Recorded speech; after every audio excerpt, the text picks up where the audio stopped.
Algunos piensan que ser santo tiene que ver con una apariencia externa, otros atribuyen la santidad con impecabilidad. Sin embargo, la Biblia dice que nadie verá al Señor sin primero haber alcanzado la santidad. La pregunta es, ¿cómo podremos ser santos si tenemos una naturaleza corrompida por el pecado? Ya está comenzando tu programa Biblia Fácil y qué bueno es que podamos estar juntos con Biblia en mano como siempre, y te agradezco a ti por estar allí reunido con la familia, o probablemente estés viendo o escuchando este programa desde un hotel, desde casa o con los amigos, o te reuniste en algún lugar. Qué bueno es que tú puedas estar aquí con nosotros para poder participar de este estudio bíblico. Cada semana estamos aquí aprendiendo sobre una nueva enseñanza de Jesús. Sin embargo, yo no estoy solo. Tú sabes que Biblia Fácil es un programa para compartir en familia y con los amigos. Estoy aquí con amigos que vinieron de diferentes países, hicieron un alto en sus actividades para poder aprender esta serie maravillosa sobre las enseñanzas de Jesús. Estamos listos una vez más para poder participar del tema de hoy. ¿Estamos listos? Todos aquí tenemos un curso bíblico que fue preparado con tanto cariño y también puede ser tuyo ahora mismo. Este curso se llama Enseñanzas de Jesús. Todo lo que tienes que hacer es enviarnos ahora mismo tu pedido a este número de WhatsApp, más 5512-9810-1460. Haz tu pedido ahora, sí, ahora mismo. Entonces te haremos llegar totalmente gratis. Es el curso, aquí están todos los temas que nosotros estamos hablando en esta temporada. Haz tu pedido en este momento. Hoy vamos a hablar sobre santidad. Es un tema relevante para nosotros. Así como a algunos no les interesa mucho el asunto de salvación hasta que reconocen su necesidad de Dios, también el asunto de santidad para muchos cristianos incluso es un tema desconocido. Porque cuando hablamos de santidad tenemos conceptos sobre quién puede ser santo. Y nosotros sabemos qué respuestas siempre encontramos en la Biblia. La santidad o la santificación. ¿Qué tiene que ver? ¿Cuál es la relación que tiene esto con nuestra vida? Ustedes recuerdan que en el primer capítulo tocamos ya este versículo de Juan 17:17 para hablar acerca de la Biblia o de la palabra de Dios como la verdad absoluta. Hoy tocaremos el mismo texto para ver el otro lado del texto. Solamente vimos en el primer capítulo, nos enfocamos en la verdad, en la palabra de Dios que es verdad. Sin embargo, hoy vamos a colocarnos o vamos a enfatizar en la primera expresión por donde comienza este texto. Santifícalos en tu verdad, tu palabra es verdad. Antes que Jesús diga que su palabra es la verdad, Él coloca una palabra, la palabra santificar. ¿Qué cosa es santificar? Hacer santo algo que no es. Jesús ya me está dando una idea de cómo el ser humano puede llegar a ser santo, a través de la verdad y a través de la palabra de Dios. Muy bien, solo que aquí hay un texto que realmente debe estremecernos y debe llevarnos a una reflexión profunda. Hebreos 12:14. Dice así: seguid la paz con todos y la santidad, sin la cual nadie verá al Señor. Este es el punto. La santidad no es algo que a mí o para mí puede ser una opción. Si yo quiero, ¿puedo llegar a ser santo o no? La Biblia lo coloca como un asunto determinante. Es así. La palabra santidad es un camino, ¿correcto? Es un camino donde nuestra vida se coloque en armonía con la voluntad divina. Ese es el concepto bíblico. Es decir, cuando yo camino al lado de Jesús, Él me convierte en santo. No soy yo quien me hago santo por lo que haga o por lo que realmente soy. Yo me convierto en un santo desde el momento en que empiezo a caminar diariamente con Jesús. y yo voy a ser santo mientras camine con Él. El momento que me separo de Jesús, dejo de ser santo. Para eso tenemos que primero quebrar otro concepto. El concepto de santo, para la mayoría, es una persona que ha hecho tantas obras de bien, ¿verdad? Y está allí en algún templo, en algún lugar, y probablemente hay muchas personas que creen que incluso al rezar a una escultura que representa a alguien que es santo, piensan que ellos están intercediendo desde el cielo. Ese ya es un concepto que no es bíblico. ¿Por qué razón? Cuando vamos a Hebreos capítulo 11, vamos a encontrar una galería de hombres y mujeres de fe, comenzando por Abraham, el padre de la fe, o comenzando por Abel, perdón, antes incluso de Abraham.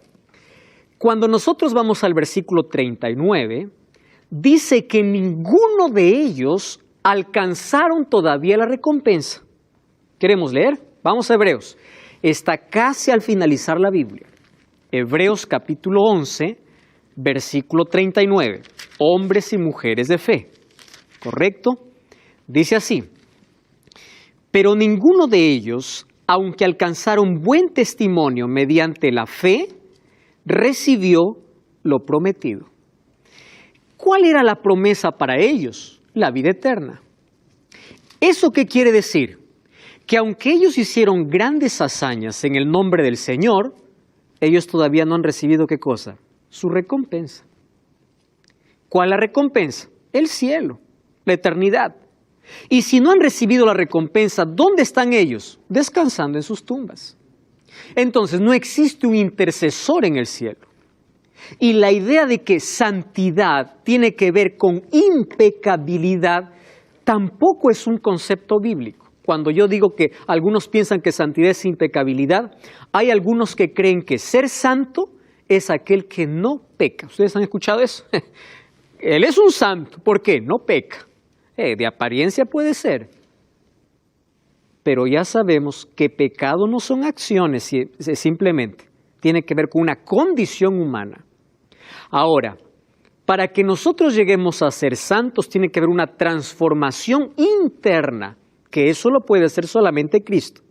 Ahora, ¿es posible que un cristiano pueda llegar a ser santo? Sí. ¿Cuándo? Cuando primero rompemos el concepto de que santo es aquel que no peca. En la Biblia yo encuentro personas que son consideradas santas y al mismo tiempo fueron pecadores.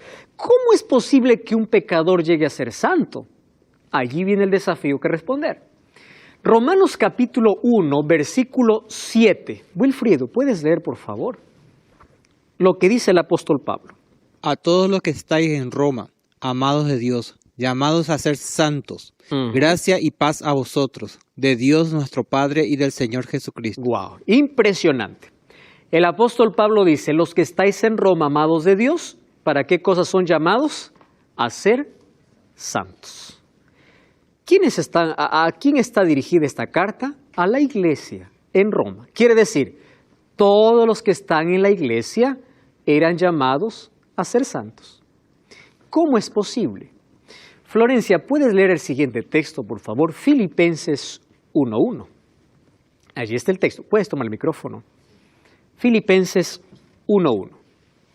Pablo y Timoteo, siervos de Jesucristo, a todos los santos en Cristo Jesús que están en Filipos, con los obispos y diáconos. Muy bien, gracias. A los de Roma le dice, ustedes son llamados a ser santos.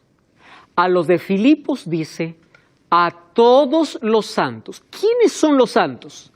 Los siervos de Jesucristo. Y estos siervos, ¿por qué llegan a ser santos?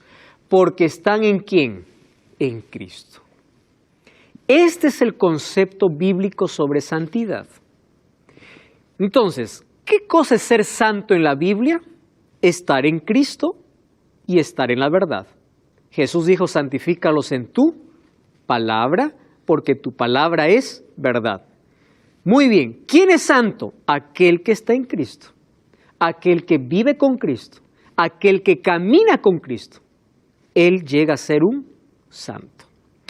El libro de Apocalipsis capítulo 14 dice, versículo 12, aquí está la paciencia de los santos. No está haciendo referencia de aquellos que nunca pecan, sino de aquellos que están ¿en quién? En Cristo. Cuando el ser humano acepta a Cristo, camina con Cristo, se aferra a Cristo, Cristo va cambiando su naturaleza interior, su carácter va a ser diferente.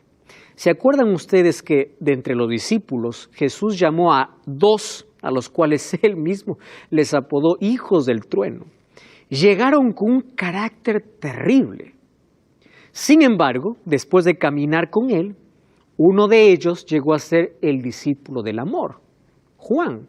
¿En qué momento cambió su carácter de discípulo del trueno a discípulo del amor? En el momento que se relacionó con Jesús. Y él llegó a ser un santo. Llegó a cambiar de vida. Santidad entonces no tiene que ver con cuánto caemos o pecamos. Tiene que ver con cuánto tiempo caminamos al lado de Cristo.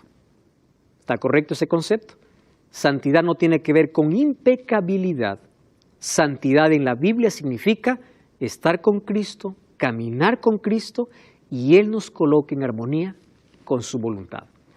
Ahora, miren lo que dice 1 Tesalonicenses 4:3. La voluntad de Dios es vuestra santificación, que os apartéis de la fornicación. Si Dios tiene una voluntad para con el ser humano, es que todos lleguemos a ser santos. ¿Cómo llegamos a ser santos? A través de su palabra y a través de una relación diaria con Cristo.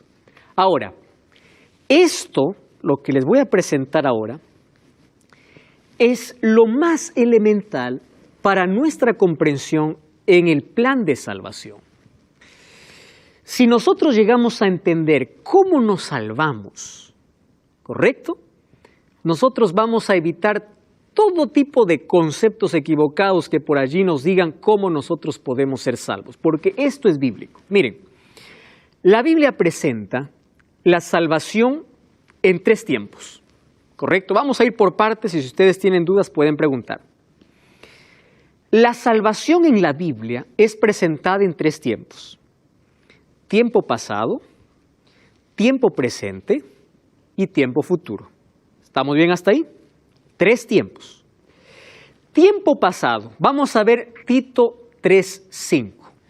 Dice así, miren, nos salvó. ¿En qué tiempo está esta expresión? Pasado. Nos salvó no por obras de justicia que nosotros hubiéramos hecho, sino por su misericordia. ¿Qué tiempo está? Pasado. Si vamos a 1 Corintios 1:18, dice así, porque la palabra de la cruz es locura a los que se pierden, pero a los que se salvan, esto es, a nosotros, es poder de Dios. ¿En qué tiempo está aquí la salvación? Presente. Cuando vamos a Romanos 5:9, dice así, pues mucho más ya está justificado en su sangre, por él seremos salvos de la ira. ¿En qué tiempo está? Futuro. Entonces, la pregunta es, ¿cómo es? Acá me dice que ya me salvé, aquí me dice que me estoy salvando y acá dice que me salvaré. ¿Cómo nosotros podemos comprender cómo la Biblia trata el asunto de salvación? Para eso, una vez más, vamos por pasos. La salvación está, por lo menos, colocada en 3 momentos. Pasado, presente y futuro. ¿Correcto? Esto dice la Biblia. Muy bien. ¿Cómo se llama esto? En un término teológico, esto se llama así: justificación, santificación y glorificación. Un repaso breve. La salvación es presentada en 3 tiempos: pasado, presente y futuro. En la Biblia recibe 3 nombres: justificación, santificación y glorificación. Ahora muy atentos a lo que voy a explicar. Ustedes recuerdan que en el capítulo anterior nosotros hablamos sobre la salvación. Y el ser humano se salva por la gracia de Dios. ¿Quedó claro eso, verdad? No nos salvamos por hacer, sino por lo que Dios hace. Muy bien. Solo que la salvación involucra fe, porque el ser humano se salva, dice Efesios 2:8, por fe y gracia. ¿Qué cosa es gracia? Lo que Dios ofrece. ¿Qué cosa es fe? Lo que el ser humano recibe. Es decir, la fe es la respuesta humana ante la iniciativa divina. ¿Quién es el que está interesado en nuestra salvación? Dios. ¿Cómo respondo yo al interés de Dios? Mediante la fe. Pero la fe no es estática. La fe es dinámica. Les explico. La fe no solamente afecta la parte cognitiva del ser humano. Así, fe no es solamente decir yo creo en Dios. Aquel que dice yo tengo fe porque creo en Dios, Santiago 2:19 dice, el diablo también cree. ¿Correcto? Y tiembla. Fe no solamente es decir, la fe demanda ¿de qué cosa? De una acción constante. Ustedes han escuchado aquella historia de aquel malabarista que tenía que cruzar de un lado hacia el otro en una cuerda, en una sola cuerda. Entonces había gente de los dos lados y en medio había un abismo tremendo. Allí la gente de un lado aplaudía, del otro también, y el malabarista comenzó en una sola cuerda a cruzar todo ese abismo. Con tanto sacrificio y lucha llegó al otro lado y toda la gente estaba allí admirada de aquella hazaña que había hecho este malabarista. Y cuando llegó al otro lado, le preguntó a aquel que le estaba aplaudiendo y le dice, ¿tú crees que yo puedo regresar? Sí, le dice, claro, si tú ya pudiste venir, yo creo que tú puedes regresar. Y él le dice, si tú crees que yo puedo regresar, súbete a mi hombro. Ah, le dice, yo creo que tú puedes regresar, pero yo subirme, ahí no. ¿Eso es creer? No es creer. Yo puedo creer que tú puedes, pero yo no confío. Eso no es fe. ¿Comprenden? Entonces, hay muchos que dicen así, yo creo en Dios. Dios dice, ¿tú crees en mí? Sí. Súbete en mi hombro. No, ahí no. Yo creo, ¿está bien? Yo creo que existes, yo creo que tú estás, pero subirme en tu hombro, no. Eso no es fe. Wilfrido. Sí, usted está diciendo entonces que estoy comprendiendo de que la fe sin obra es muerta, ¿cierto? Eso es lo que dice Santiago incluso. En otras palabras, si yo tengo fe que yo me he de sanar de cáncer, me tengo que sanar de cáncer. ¿A eso se refiere? No. Cuando tú depositas tu fe en una oración a Dios, esperas la voluntad de Dios. Pero cuando hablamos de fe en la salvación de Dios, la fe involucra una acción constante. Cuando yo pido a Dios, hago un pedido de sanación, de un milagro, yo tengo fe que Él lo va a hacer, pero no como yo quiero. Voy a depender de su voluntad. ¿Correcto? La fe en esa situación me lleva a confiar en aquello que Dios tiene para mí. ¿Qué tal si yo le pido un año más de vida y Dios no decide darme un año más de vida? ¿Significa que yo no tuve fe? Yo sí tuve fe, pero mi fe fue suficiente como para poder creer en que Dios tenía algo mejor. Te explico un poquito en una historia. ¿Recuerdas que habían 3 hombres allí en Babilonia que creían en Dios, por eso no se arrodillaron delante de una estatua que Nabucodonosor levantó? ¿Correcto? Ellos dijeron así, aunque Dios no nos libre, nosotros seguimos creyendo en Él. Es decir, no nos vamos a arrodillar a tu estatua. Te hago una pregunta. ¿Dios impidió que estos muchachos sean lanzados al horno? No impidió. Pero su fe era suficiente que aunque ellos perderían la vida, ellos seguirían creyendo en Dios. En el asunto de salvación es así. Yo creo en Dios, pero mi fe en Dios no es solamente de conocimiento. Mi fe en Dios me lleva a una acción dinámica. Mi fe me lleva a entregarme a Dios, a caminar con Dios, a poner mi voluntad en las manos de Dios. Cuando lleguemos al asunto de oración vamos a tocar justamente el asunto que tú nos has comentado, ¿correcto? En asunto de salvación funciona así.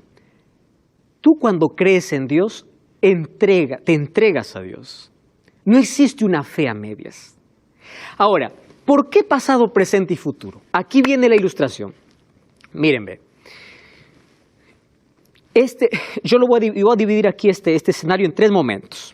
Este es el pasado, ese es el presente y allá está el futuro. Pasado. Un 12 de mayo de 1998, yo decidí entregar mi vida a Jesús. ¿Correcto? Yo reconocí mi condición, acepté a Jesús como mi Salvador, yo fui bautizado. Entonces yo al ser bautizado demuestro que creo en Dios y que quiero servir y amar a Dios. ¿Está bien? Muy bien. Cuando yo acepto a Jesús, Dios me perdona y Dios me justifica. ¿Qué significa justificar? Él me hace justo por sus méritos, no por lo que yo haya hecho, sino por sus méritos. Él me perdonó. Es decir, en el pasado Dios me perdonó y me dio una nueva vida. Cuando yo salí del agua, después de ser bautizado, yo digo, pues ya me bauticé. Entonces yo hago lo que quiero, porque yo ya creo en Jesús, ¿correcto? Yo ya soy cristiano. Yo ya me bauticé, ya creo en Jesús. Entonces yo vivo lo que quiero, yo hago lo que quiero. Finalmente, yo ya estoy salvo. Ustedes han escuchado aquella expresión, salvo una vez, salvo por siempre.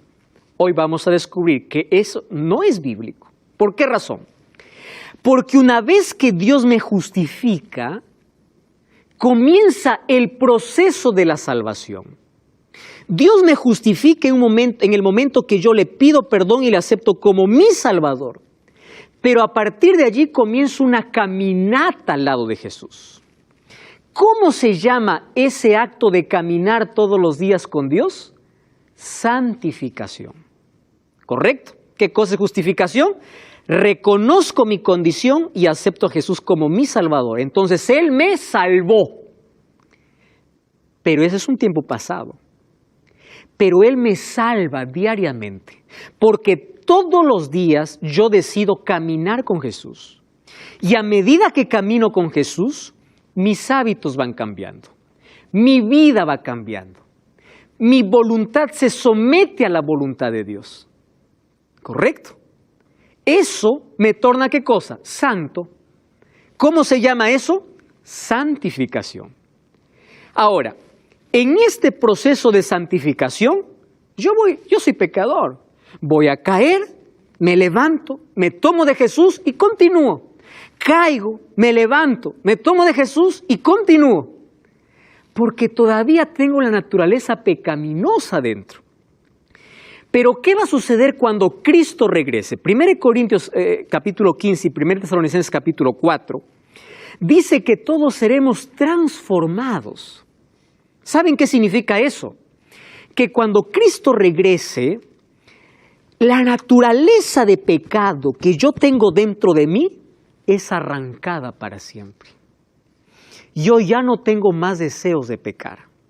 En el proceso de santificación, yo caminé a lo de Jesús, guardé sus mandamientos, hice obras buenas, porque ya soy salvo por Él. Recuerden, la salvación es por obras, sino las obras son el resultado de la salvación. Camino con Jesús, Él va cambiando mi carácter, Él coloca su ley en mi vida, yo me torno un obediente natural, cada vez mi carácter se refleja más en Él, y cuando Él regresa, Él arranca todo lo que hoy estoy luchando, lo arranca para siempre. Ese momento, ¿cómo se llama? Glorificación. ¿Cuándo ocurrirá eso? Cuando Cristo regrese. Por eso es que antes del regreso de Jesús, nosotros siempre vamos a luchar, caer, levantar, pero vamos a esforzarnos para estar siempre en la presencia de Dios, agarrarnos de Jesús. Y mientras más caminas al lado de Jesús, tú experimentas más el proceso ¿de qué? De santificación. ¿Dónde entra la obediencia, las buenas obras, el cambio de carácter? En el proceso de santificación. Miren, cuando dos amigos andan juntos por mucho tiempo, ellos hablan parecido, empiezan a vestir parecido, tienen gustos parecidos. En un matrimonio, a medida que los años pasan en el matrimonio, uno se va dando cuenta que hay cosas que antes no te gustaba, pero porque le gustaba a tu esposa o a tu esposo, ahora te están gustando. La convivencia, ¿qué cosa hace? Que te parezcas. Y cuando tú empiezas a caminar con Jesús todos los días, tu carácter empieza a reproducir el carácter ¿de quién? De Cristo. ¿Cómo se llama ese proceso? Santificación. ¿Qué cosa es santificación en una sola palabra? Caminar con Dios. Jesús me salvó. Él me salvó del pecado. Yo reconozco mi condición.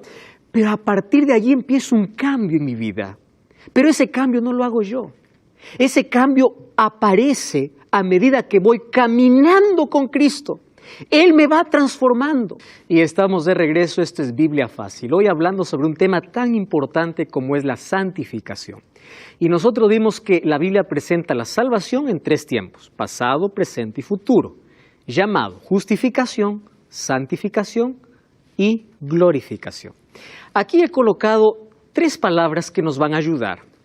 La justificación nos da el título para el cielo, porque cuando soy justificado por Cristo, Él me garantiza la salvación. La santificación me da la idoneidad para el cielo, me hace idóneo porque va cambiando mi vida, mi carácter va transformándose. Y la glorificación significa que Dios me ha transformado para vivir con Él eternamente. Entonces, ¿qué cosa es santificación? Es caminar con Cristo. Lo voy a hacer en un ejemplo, ¿tá? Para poder comprender. Un ladrón un día se arrepiente, confiesa sus pecados y Dios le torna santo o le justifica. Él ya no es más ladrón, ¿correcto? ¿Qué cosa es? Él está justificado porque Dios lo perdonó. Pero una vez que Dios lo perdonó porque aceptó a Jesús, ¿él va a seguir robando? Ya no. Porque si él empieza a caminar con Jesús, Jesús va a ir cambiando su carácter. Ese cambio, ¿cómo se llama? Santificación. Él va a luchar probablemente con el pecado, pero siempre va a tener victoria en la medida que se asegura de la mano de Dios.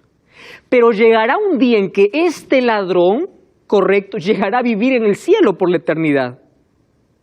Muy bien, él fue transformado por completo. Entonces, la vida cristiana, ojo, no tiene que ver con un solo paso, tiene que ver con un crecimiento continuo. Por eso es que la salvación tiene que ver con 2 palabras. Número 1, salvación es elección, tú eliges. Nadie llega al cielo por obligación, ¿correcto? Nadie. Y número 2, la salvación tiene que ver con una relación, no existe cristianismo sin relación. Tú puedes hacer cosas buenas, incluso guardar la ley, pero si no tienes una relación diaria con Dios, estás perdido, porque nadie se salva por hacer. Recuerden el título o el programa anterior. Nos salvamos en la medida que nos relacionamos con Cristo. Pero cuando nos relacionamos con Cristo, Cristo va transformando nuestra vida. Y Él nos coloca su carácter, su palabra, su ley, y nos tornamos en obedientes naturales de las cosas que Dios quiere. ¿Qué cosa es salvación? Colocar mi vida en armonía con la voluntad de Dios. ¿Correcto? Ahora fíjense, salvación en 3 tiempos, pasado, presente y futuro. Para que ustedes jamás se olviden, existen 3 palabras que nos van a recordar y las 3 comienzan con P. ¿Correcto? La justificación me salva de la penalidad del pecado, porque Cristo me hace libre, ¿correcto? Él me hace justo. La santificación me libra del poder del pecado. Yo ya no soy más esclavo del pecado porque camino al lado de Jesús. Pero la glorificación me libra de la presencia del pecado, porque nunca más habrá pecado en mi vida. ¿Eso cuándo sucederá? En la glorificación. Entonces, las 3 P serían, me libra de la penalidad, del poder y de la presencia. Esto es salvación, ¿correcto? Ahora, miren lo que dice el apóstol Pablo en Romanos 12. Hermanos, os ruego por las misericordias de Dios que presentéis vuestros cuerpos. Ojo, vida cristiana tiene que ver desde lo físico también. Vuestros cuerpos en sacrificio vivo, santo, agradable a Dios, que es vuestro culto racional. Cuando hablamos de un culto racional, estamos hablando de un culto inteligente, de un culto no vacío, que incluso tiene su base en la razón, no en la emoción. Ahora, no os conforméis a este siglo, sino transformaos por medio de la renovación de vuestro entendimiento. La palabra entendimiento es traducida como la palabra mente. Es decir, su mente se va renovando. Y cuando su mente sea renovada, ustedes van a comprobar cuál es la buena voluntad de Dios, agradable y perfecta. Cuando yo camino con Dios, Él va transformando de adentro hacia afuera. De nada me sirve cambios externos cuando el cambio primero no es interno. Los cambios externos tienen que aparecer, pero cuando primero Cristo hace un cambio interno en mi vida. Ustedes han visto esas personas que están acusando a todo el mundo por lo que hace y no hace, y le dice, tú tienes que vestirte así, hacer así y todo, en lugar de decirle, relaciónate más con Jesús. Y Él te enseñará cómo comer, cómo vestir, cómo conducirte. ¿Por qué? Porque el cambio externo tiene que ser el fruto ¿de qué? De un cambio interno. Porque si solamente cambia lo externo y lo interno no cambia, yo estoy perdido. Es más, existe un sufrimiento. Han visto cristianos que sufren por todo. Miran la vida cristiana como una carga enorme. Ser cristiano es así, asá, no hacer esto, no hacer lo otro. Querido, eso es lo más pesado. Mirar el cristianismo como un conjunto de reglas que obedecer, eso es lo más difícil. Pero ser cristiano sabiendo que amo a Dios y si hago lo que hago, lo hago por amor, eso es otra cosa. ¿Correcto? Ahora fíjense. ¿Qué cosa es santificación? Voy a colocar algunas ilustraciones. Proverbios 4:18 dice, la senda de los justos es como la luz de la aurora, que va en aumento hasta que el día sea perfecto. Es como el amanecer. Te encuentras con Cristo, está amaneciendo en tu vida. Y a medida que el sol aparece, hay más claridad, más claridad. Así es la vida del cristiano. Primero está en la oscuridad. Luego hay un amanecer y luego hay un sol esplendoroso en su vida. Ahora, fíjense una cosa. Mientras el cristiano esté más cerca de Dios, más imperfecto se ve. Aquel que dice, yo soy cristiano, hago mi culto y todo, pero anda juzgando y criticando a los demás, no es un cristiano auténtico. ¿Por qué razón? Porque aquel que está más cerca de Dios, como tiene más luz, encuentra más sus fallas que las fallas de los otros. ¿Correcto? Cuando nosotros estamos en la oscuridad y vemos nuestro rostro, podremos parecer perfectos. Mientras hay más luz, más aparecen las imperfecciones. Mientras más caminas al lado de Jesús, más reconoces tu condición. Y al reconocer más tu condición, ¿qué hace? Que te aferres más de Jesús. Eso es ser cristiano. Ahora fíjense, ser cristiano es también como un girasol. Es interesante cómo es la única flor que sigue al sol desde que aparece hasta que anochece. Y es más, se parece al sol. Eso es vida cristiana.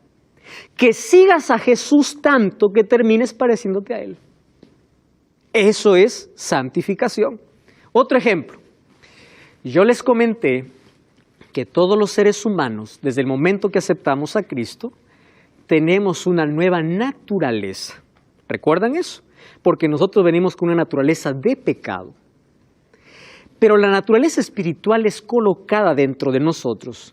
Y dentro de nosotros se vive la mayor lucha todos los días.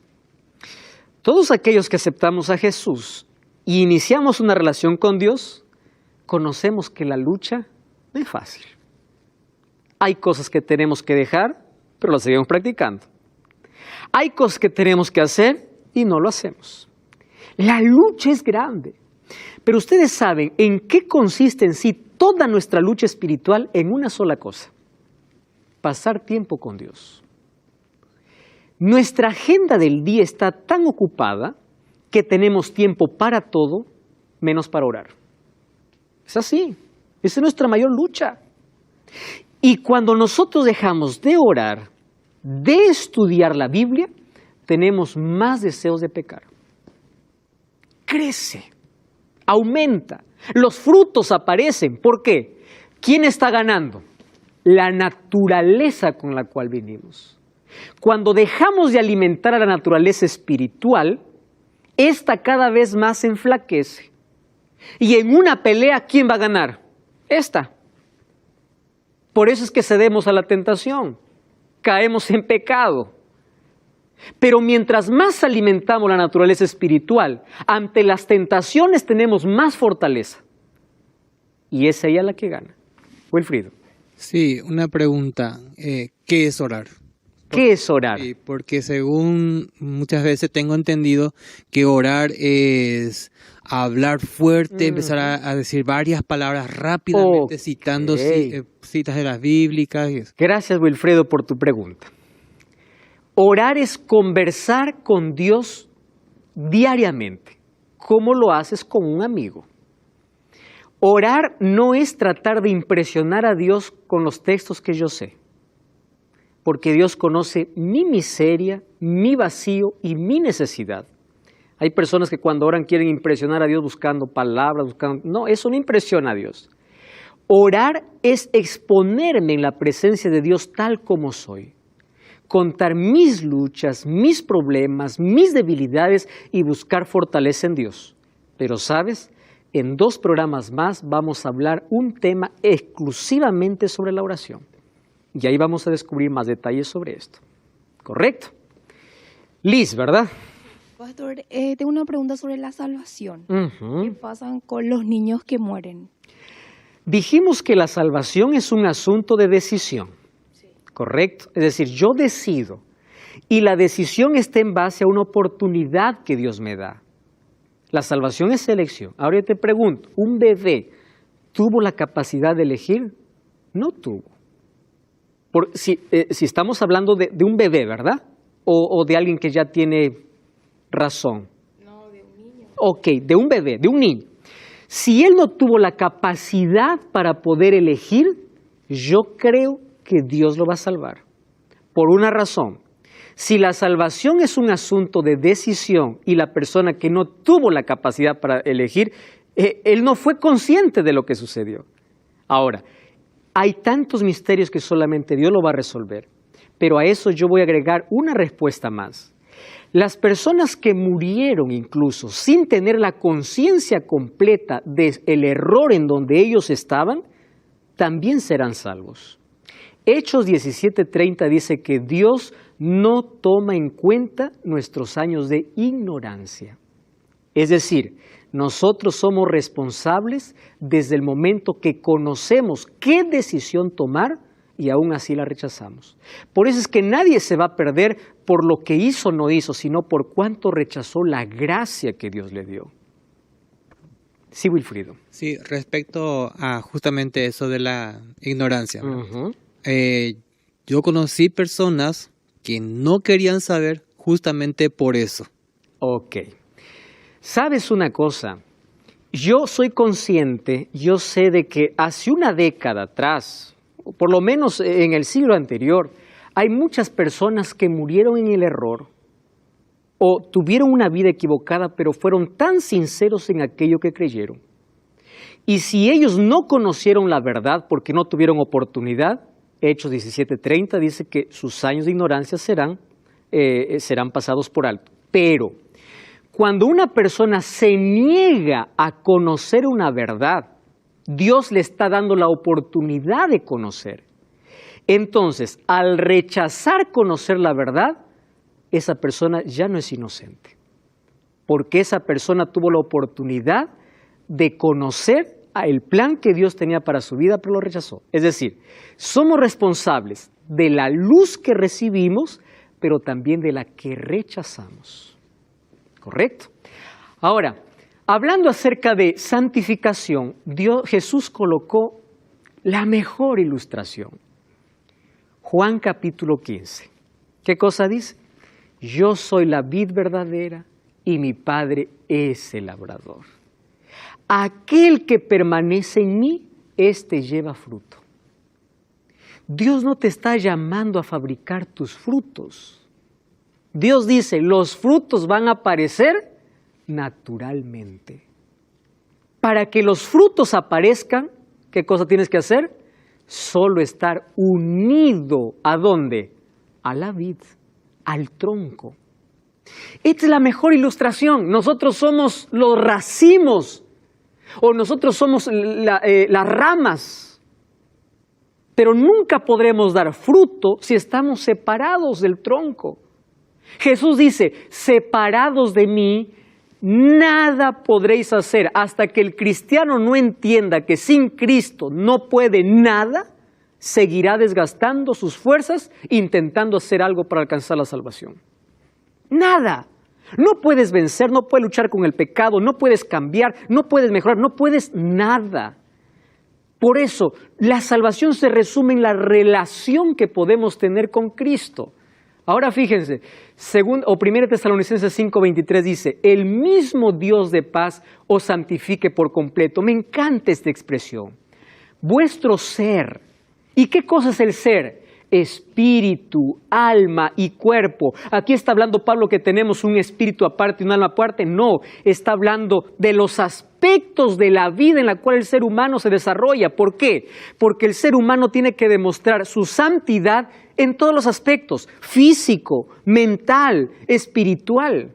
Espíritu, alma y cuerpo, sus emociones, sus sentimientos, su cuerpo, su salud, sus relaciones, tiene que mostrar que camina con Jesús. Ustedes se acuerdan que cuando Pedro se acercó allí a escuchar el juicio de Jesús, alguien le dice, ¿tú eres su discípulo? Él dijo, no. ¿Cómo que no? Hasta tu forma de hablar se parece.